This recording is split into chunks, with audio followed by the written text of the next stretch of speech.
사람이 살아가는데 햇빛이 너무나도 소중합니다.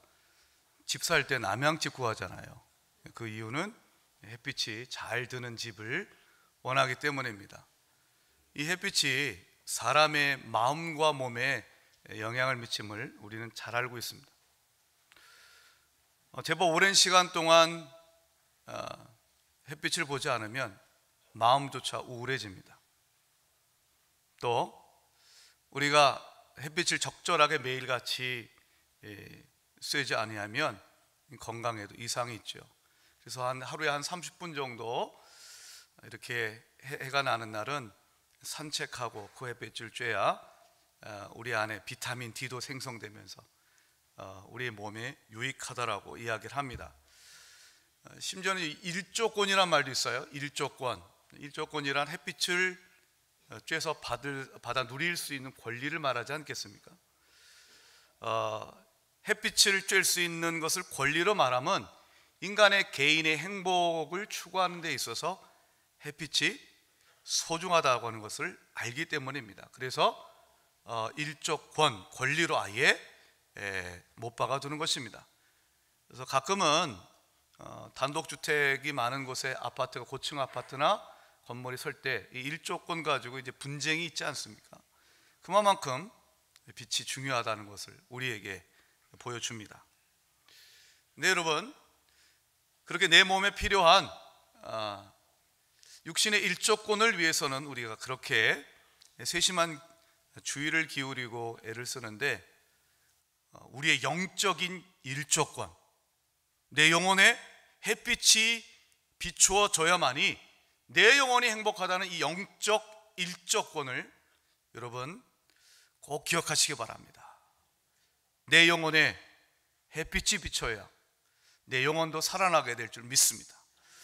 오늘 말씀은 바로 예수님이 우리의 영혼을 살리는 세상의 빛이고 생명의 빛임을 말씀하고 계십니다. 나는 세상의 빛이니 나를 따르는 자는 어둠에 다니지 아니하고 생명의 빛을 얻으리라고 분명히 말씀하십니다. 오늘 말씀은 요한복음에서 예수님이 내가 누구다라고 말씀하시는 말씀 가운데 하나예요. 예수님은 누구십니까? 세상의 빛입니다. 나의 빛입니다. 우리 가정의 빛이고, 그리고 온 세상의 빛인 줄 믿습니다. 때로 우리가 예수 믿는 크리스찬들을 세상의 빛이라고 얘기를 해요. 마태복음 5장 13절부터 14절을 보면 우리 예수님은 너희가 세상의 소금이고 또한 빛이라고 말씀하셨어요. 그런데 여러분, 우리는 스스로 빛을 만들어낼 수가 없습니다.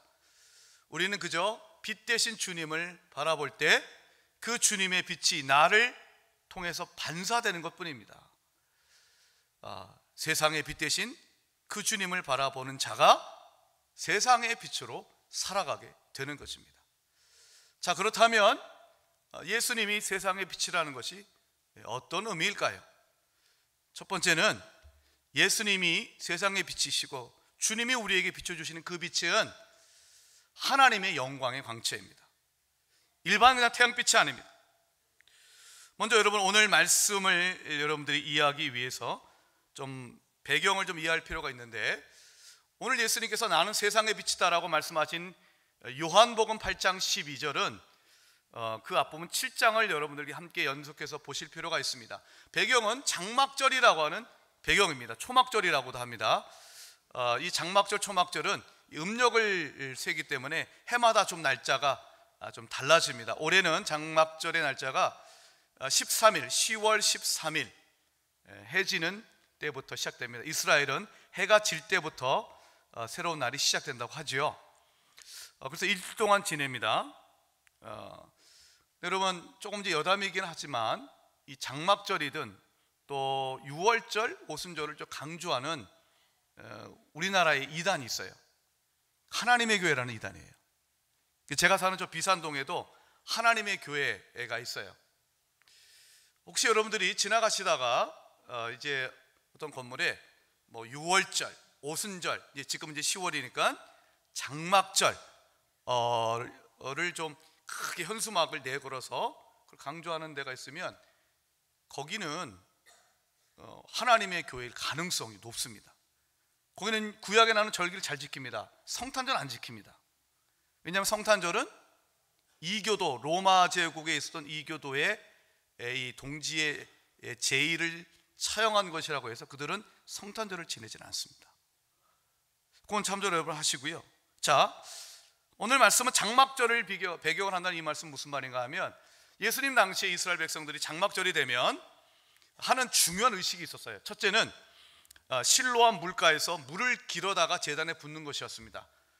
실로암, 요한복음 9장 보면 날 때부터 앞을 보지 못하는 사람을 예수님이 고쳐주시죠. 근데 그냥 고쳐주시지 않고 실로암 물가에 가서 씻으라고 말씀하십니다. 그 실로암이라고 하는 연못가에 대제사장이 가서 물을 퍼와가지고 이제 제단에 붓는 의식이 있어요. 그 의식은 이스라엘 백성들이 광야 생활할 때에 하나님이 그들이 목마를 때 마실 물을 주시고 반석에서 물을 나오게 하셨습니다. 그래서 우리의 인생의 영혼의 목마름을 채워주시는 하나님, 그 하나님의 은혜를 기리는 것이 바로 그런 의식이 갖고 있는 뜻입니다. 또 한 가지 의식이 있었습니다. 그것은 빛의 의식입니다. 예루살렘 성전에는 여인의 뜰이라는 데가 있어요. 거기에는 헌금함도 있는데, 여러분들이 이제 요한복음 오늘 말씀 8장 12절 조금 아래 보면 8장 20절에 예수님이 이 말씀을 헌금함 앞에서 하셨다, 이런 말씀하세요. 그 까닭이 무엇인가 하면, 이방인의 뜰에 있는 헌금함 옆에는 대형 황금 촛대가 있었습니다. 장막절이 되면, 밤이 되면 이제 제사장들이 그 대형 촛대에 불을 밝힙니다. 밤새도록 밝힙니다. 그리고 낮에 아침에 되면 해가 떠오르면 그때 끕니다. 그리고 다시 밤이 되면 다시 킵니다. 그러니까 24시간 동안 하나님의 임재가 있는 예루살렘의 성전은 빛이 있다라고 하는 것을 보여주는 것이죠. 즉 하나님이 있는 인생이 바로 이 빛이 있는 인생임을 상징적으로 보여줍니다. 아울러 구약에서 이스라엘 백성들이 광야길에 행할 때에 하나님이 낮에는 구름 기둥으로 인도하셔서 뜨거운 햇빛에 그늘이 되어주시고, 밤에는 불기둥으로 인도하여 주셔서 또 그 불기둥을 통해 밤에 이 차가운 공기를 따뜻하게 데워주는 이 보일러와 같은 역할도 하셨습니다. 이런 하나님께서 지켜주시고 인도해 주시는 은혜, 그거를 기억하는 것이 장막절의 촛불의식의 의미입니다. 자, 따라서 당시의 이스라엘 백성들에게 있어서 장막절에 그 빛은 여호와 하나님을 상징했던 것이에요. 당신 자기들의 조상 이스라엘 백성들을 광야에서 물로 먹이시고 불기둥으로 인도하셨던 하나님의 은혜를 기리는 것이 바로 장막절의 의식이었어요. 그런데 그때에 예수님 말씀하십니다. 나는 세상의 빛이다 라고 말씀하십니다. 이야기는 구약의 여호와 하나님이 자기 백성에게 빛이 되어 주셨다면, 이제는 예수님이 세상의 빛이라는 의미입니다.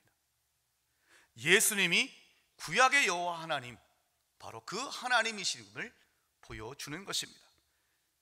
따라서 중요한 것은 무엇인가?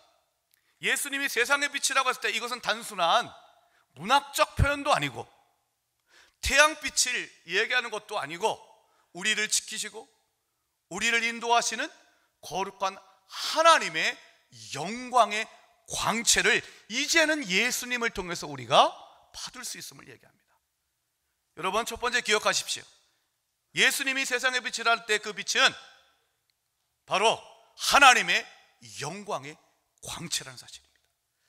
우리가 가끔 이제 기독교의 성화를 보면 예수님이나 아니면 바울과 같은 사도들 그 그림의 뒤에, 그 얼굴 뒤에 이렇게 동그라미가 그려져 있죠. 후광이라고 하지 않습니까? 영어로는 아우라라고 얘기를 합니다. 거의 모든 성화에는 그렇게 성인들에게 후광이 있습니다. 요즘에 젊은이들에게 아우라가 있다는 얘기는 그 사람만의 개성적인 매력, 이런 것이 있어서 사람을 끈다, 이런 것으로 사용되지만, 기독교 성화에 있어서 아우라라고 하는 것은 그 사람에게 비치는 하나님의 영광의 광채가 있는 거룩한 인생을 보여줍니다. 근데 여러분, 성화에 나오는 사도들이나 그런 사람들만이 후광 있는 것이 아니라 예수 믿는 자들에게는 하나님의 영광의 빛이 비추시는 줄 믿으시기 바랍니다. 그래서 고린도후서 4장 6절 보면 이런 말씀이 있어요. 우리 한번 자막을 통해서 함께 읽어보도록 합시다. 시작. 어두운 데에 빛이 비추라 말씀하셨던 그 하나님께서 예수 그리스도의 얼굴에 있는 하나님의 영광을 아는 빛을 우리의 마음에 비추셨느니라. 아멘. 자, 자막을 좀 잠깐 두시면 어두운 데에 빛이 비추라. 그럼 이 말씀은 바로 창조 때 하나님께서 빛이 있으라 말씀하셨던 그 말씀을 이야기하는 것입니다. 그렇게 창조의 빛, 어둠에서 빛을 만드신 하나님, 무에서 유를 만드신 하나님, 창조의 빛, 생명의 빛, 그 빛을 우리 하나님 아버지께서는 예수 그리스도의 얼굴에 두셨다는 거예요. 그 빛은 다름 아닌 일반적인 태양빛이 아니라 하나님의 영광의 강체라는 것입니다. 따라서 우리가 예수님을 믿는다는 것은 무엇입니까? 예수님을 믿으면 주님의 얼굴을 바라보는 자들에게는 하나님의 영광의 광채가 우리의 인생에 비친다는 것입니다. 아멘. 네. 그래서 믿음이 좋아지면 성도님들의 뒤에 있는 후광이 보여지게 될 줄 믿습니다.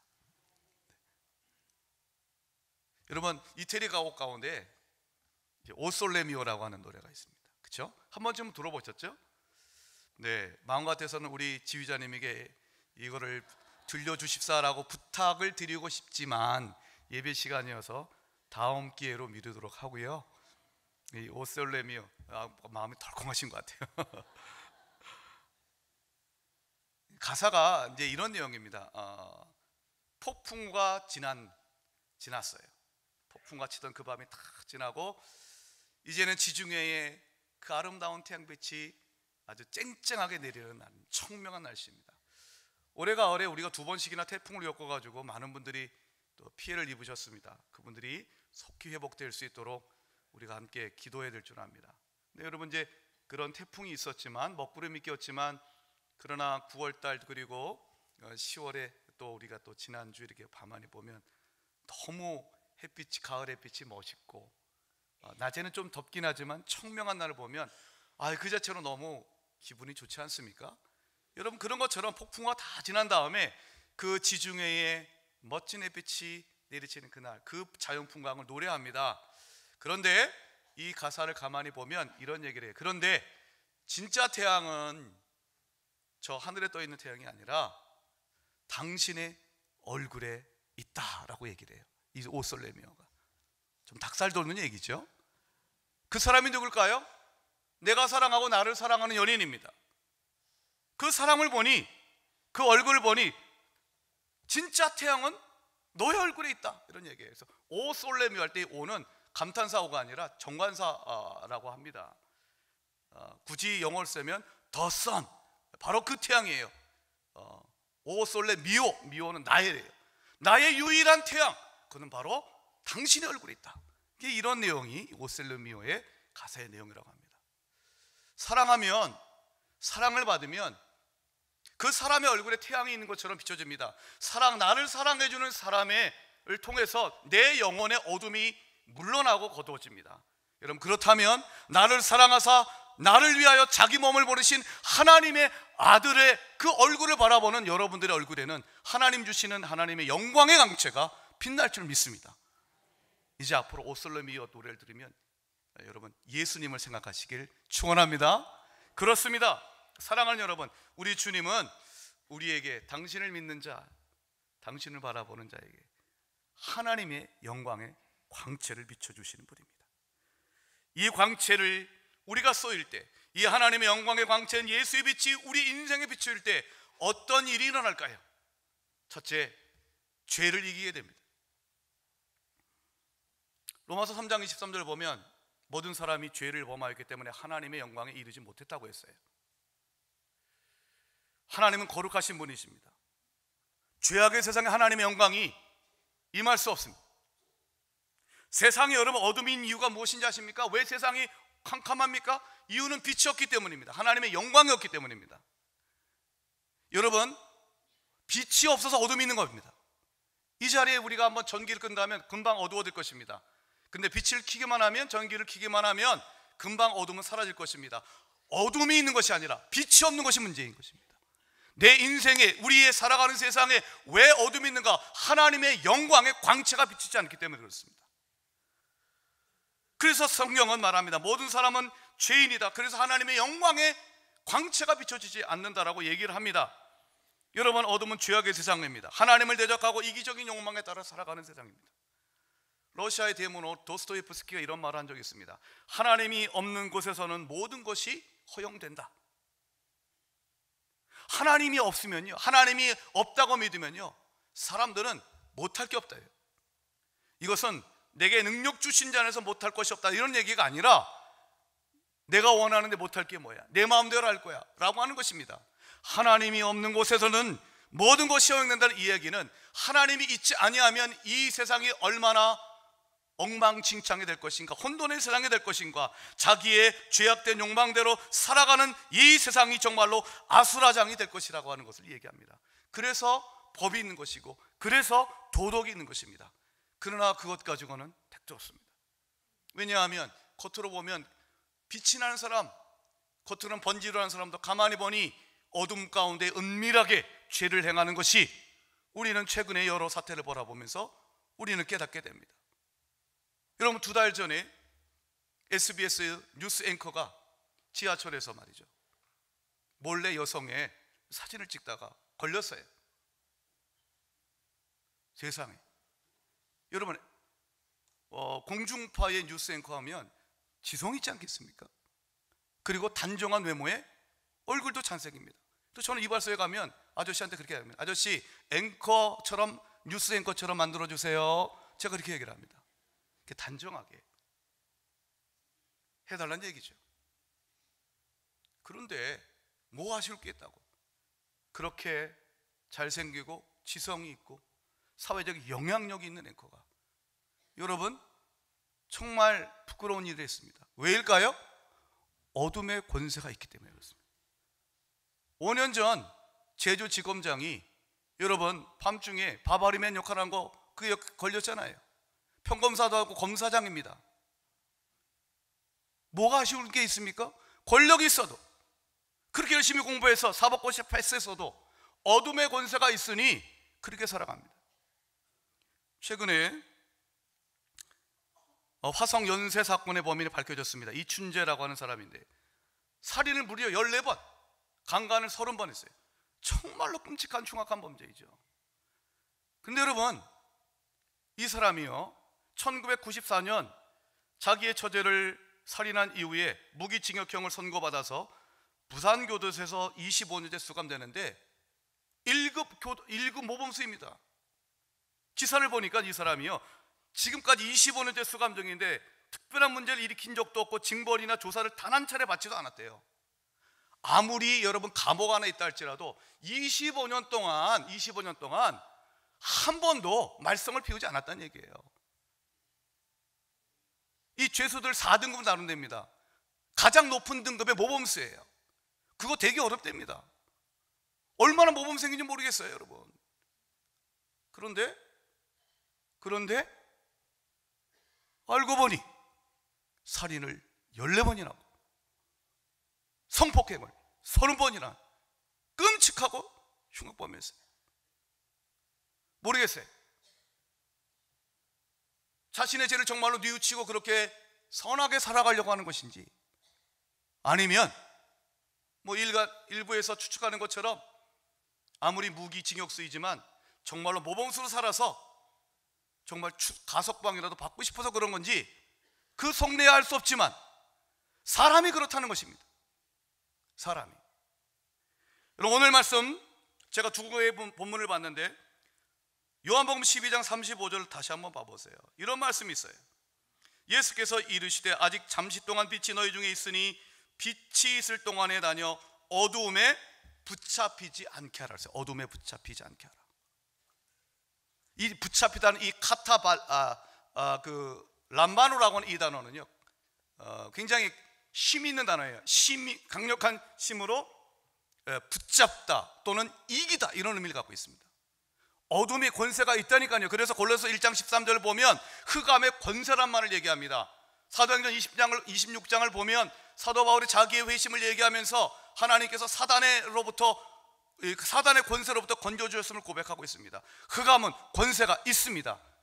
그렇기 때문에 예수 그리스도의 십자가 아니고서는 우리는 그 흑암의 권세에서 자유롭게 될 수가 없는 것입니다. 구원이 무엇입니까? 구원은 바로 어둠 가운데 어둠의 권세에서 자유롭게 되어서 하나님의 빛 가운데로 들어가는 것입니다. 여러분이 잘 알고 있는 베드로전서 2장 9절의 말씀, 너희는 택하신 족속이요 왕같은 제사장들이요 거룩한 나라요 그의 소유가 된 백성이니 이는 너희를 어두운 데서 불러내어 그의 기이한 빛, His wonderful light, 그의 놀라운 빛 가운데로 들어가게 하셨다 되겠습니다. 그게 구원입니다. 사랑하는 여러분, 우리가 일평생 주님을 찬양해야 될 이유가 여기 있습니다. 오직 예수 그리스도만이 우리를 어둠의 권세에서 불러내요 빛으로, 주님의 하나님의 영광의 광채 속으로 우리를 인도하실 줄 믿습니다.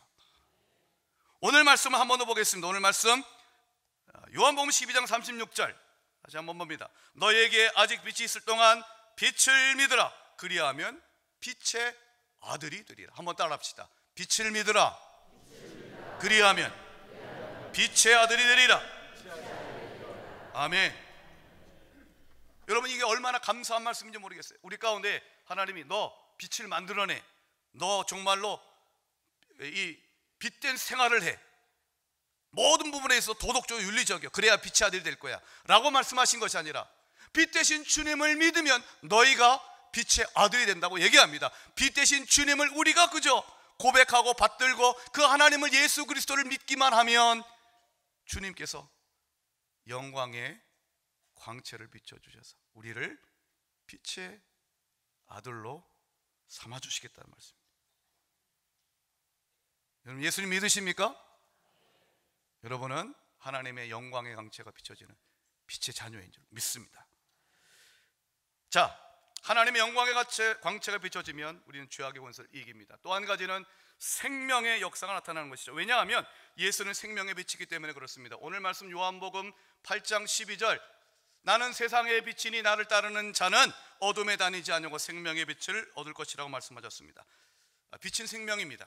요한복음 1장에서도 빛을 생명이라고 말씀하셨습니다. 사실 가만히 보면 그렇죠. 빛이 없이 어떻게 이 세상에 생명이 가능하겠습니까? 모든 식물들은 빛을 받아서 살아갑니다. 우리 가운데 빛이 있지 않으면 우리는 절대로 살아갈 수 없습니다. 예수님의 빛이 비춰지면, 내 영혼의 빛이 비춰지면, 여러분, 나를 힘들게 하고 내가 살았지만, 육신은 살았지만 죽은 자처럼 살게 하였던 그 우울함, 좌절, 낭망, 이 모든 것들이 예수의 빛이 우리의 영혼에 비춰지기만 하면 우리는 살아나게 될 줄 믿습니다. 어디서 살아날까요? 어디서 힘을 얻을까요? 여러분, 예수의 빛이 우리의 영혼에 비치면 우리는 다 살아나게 될 줄 믿습니다. 요즘엔 그런 모습을 좀 보기 어렵지만 햇빛이 좋은 날, 저희 어머니 살아계셨을 때는 이불을 이 햇빛에 넣는 그런 일이 있으셨습니다. 낮 동안에 햇빛이 쫙 비춰지면 자연스럽게 살균 소독됩니다. 그리고 밤에 낮 동안에 햇빛이 쬐었던 그 이불을 덮고 자면 햇빛의 냄새 드는 것 같아요. 얼마나 기분이 감촉이 좋은지는 모르겠어요. 마찬가지로 여러분, 오늘 이 시간 여러분들 내 마음에 우울함이 있고 내 마음에 좌절이 있고 분노와 증오가 있다 할지라도 하나님의 영광의 광채가 있는 예수의 얼굴을 바라보면 여러분 마음 가운데 있는 그 우울의 곰팡이, 좌절의 곰팡이가 다 사라지고 하나님께서 주신 새 힘을 얻고 새 생명의 역사가 나타날 줄 믿습니다. 자, 마지막으로, 그런데 여러분, 우리가 예수 믿어서 빛의 아들이라고 말씀해 주셨는데 여전히 우리는, 예수 믿는 나도 여전히 어두움 가운데에 있을 때가 있습니다. 왜 그럴까요? 왜 그럴까요? 사실 오늘 말씀 8장 12절 나는 세상의 빛이다라고 하는 이 말씀 바로 앞에는 우리가 잘 아는 가늠하다 잡힌 여인의 얘기가 나옵니다. 잘 아시기 때문에 마지막 부분만 말씀드리겠습니다. 홀로 남은 여인과 예수님이 대화를 나누죠. 그때 예수님이 이렇게 말씀하셨습니다. 여자여, 너를 고발하던 그들이 어디 있느냐? 너를 정죄한 자가 어디 있느냐? 라고 말씀하십니다. 세상은 나를 고발하고 정죄할 뿐입니다. 그러나 주님은 말씀하셨습니다. 나도 너를 정죄하지 않으니. 주님은 우리를 정죄하지 않습니다. 십자가는 우리의 모든 죄에 대한 정죄, 저주, 형벌, 그 모든 걸 주님이 대신 지시고 우리의 죄를 용서하셨다는 하나님의 사랑의 표시입니다. 그러나 주님은 죄를 대충 넘기시는 분도 아닙니다. 주님은 그 여인에게 나도 너를 정죄하지 않지만 그러나 말씀하십니다. 가서 다시는 죄를 범하지 말라라고 말씀하셨습니다. 이 말씀에 대한 응답이 바로 12절의 말씀입니다. 어떻게 우리가 가서 다시는 죄를 범하지 않는 인생을 살아갈 수 있을까요? 나는 세상의 빛이니 세상의 빛 대신 주님을, 나를 따라오는 자는 주님, 바로 예수님만이 나의 빛임을 믿고 그 주님을 따라가는 자입니다. 따라가는 자입니다. 따라갈 때 어둠에 다니지 않고 생명의 빛을 얻게 될 줄 믿습니다. 그렇다면 우리가 세상의 빛이신 예수님을 따라간다는 게 뭘까요? 그것은 바로 말씀의 빛을 따라가는 것입니다. 왜냐하면 시편 119편 105절 주의 말씀은 내 발의 등이요 내 길의 빛이라고 말씀하셨습니다. 주님은 말씀으로 나의 길을 비춥니다. 요한복음 1장에도 보면 태초에 말씀이 계셨고 그 말씀은 하나님이셨고 그 말씀은 생명이셨고 빛이라고 말씀하셨습니다. 생명의 빛은 말씀으로 역사하십니다. 말씀이셨던 주님이 내 안에 들어올 때 내 안에는 영광의 빛이 비치는 것입니다. 그렇다면 우리가 주님을 따라간다, 빛 대신 주님을 따라간다는 것은 말씀을 따라가는 것입니다. 그 말씀이 여러분의 발을 비추고 길을 비출 때 그 길을 따라가면, 말씀의 빛이 비추는 그것을 따라가면 어둠에 다니지 아니할 것이라고 말씀하십니다. 발음은 비슷하지만 전혀 의미가 다른 두 가지 단어를 잠깐 여러분들에게 소개해드리고자 합니다. 하나는 익숙이라는 단어이고 또 한 가지 단어는 성숙이라는 단어입니다. 발음이 비슷합니다. 익숙은 순 우리말이고 성숙은 한자어입니다. 여러분, 익숙과 성숙이라는 단어를 들을 때 마음에 어떤 생각이 떠오르십니까? 자, 익숙이란 뭘까요? 성숙이란 어떤 것일까요? 두 가지 공통점이 있습니다. 둘은 제법 오랜 시간을 거쳐야 됩니다. 저는 교회에서 집에 갈 때 또는 집에서 교회에 올 때 자동차를 몹니다. 3년이 넘었기 때문에 제가 가는 길을 너무나도 잘 압니다. 익숙해 있습니다.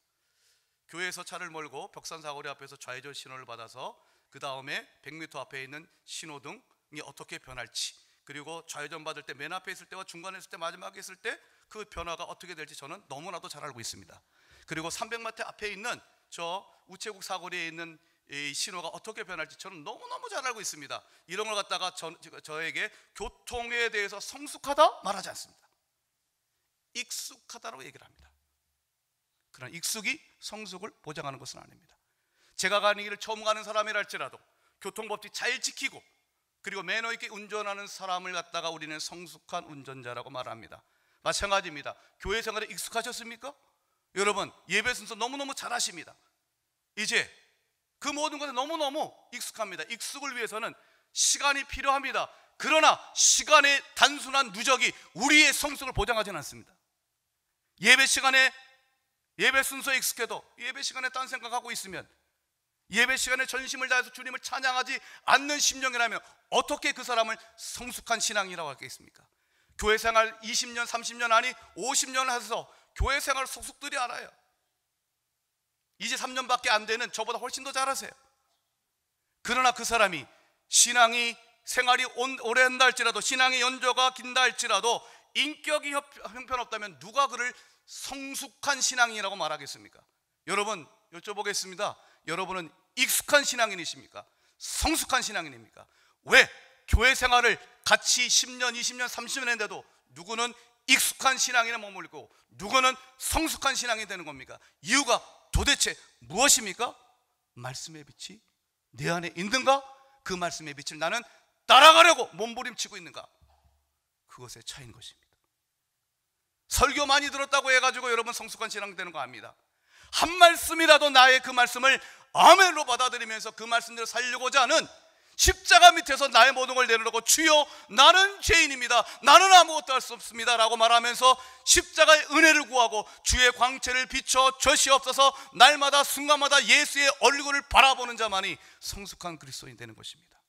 세상의 빛 되신 주님을 따라갈 때만이 우리는 어둠에 다니지 아니하고 빛의 자녀답게 승리하며 살아가게 될 줄 믿습니다. 그 축복이 이 자리에서 예배하는 모든 분들에게 함께 하시길 예수의 이름으로 축원합니다. 기도합시다. 하나님, 세상의 빛 되신 주님만 따라가게 하여 주옵소서. 말씀의 빛을 따라가게 하여 주시옵소서.